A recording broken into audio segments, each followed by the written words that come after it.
ए सुनो बोला मूर्ति देखे हम आइब हो, घर में न केहू के बताइब हो। तोहरा से मुलाकात कोनो हाल में होई, जदी ना मिलन फिलहाल में होई, अब की मिलन पंडाल में होई। अच्छा जदी ना मिलन फिलहाल में होई, अब की मिलन पंडाल में होई। साचो का तुमने कहे के कौन बात हो?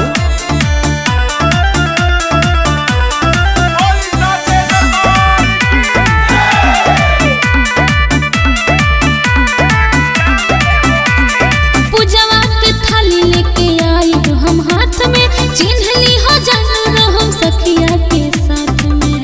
ठीक कहत हो जा फिर लागल बा दरबार में बाड़ा, जाने रहे हम गेटवे पर खड़ा।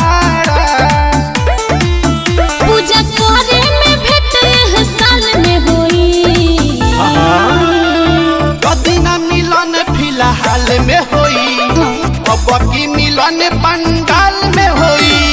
जदी ना मिलन फिलहाल में होई, अच्छा अब की मिलन पंडाल में होई। ठीक बा। ठीक बा चला।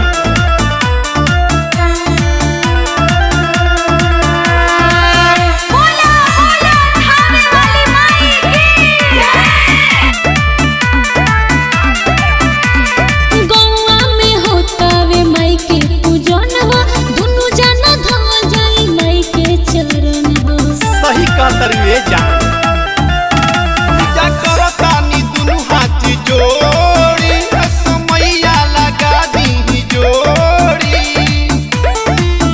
असुनी के शादी कोनो काल में होई, अच्छा जदी ना मिलन फिलहाल में होई, अब की मिलन पंडाल में होई। जदी ना मिलन फिलहाल में होई, अब की मिलन पंडाल में होई। अरे तो ठीक बा आवा। चला ये जान।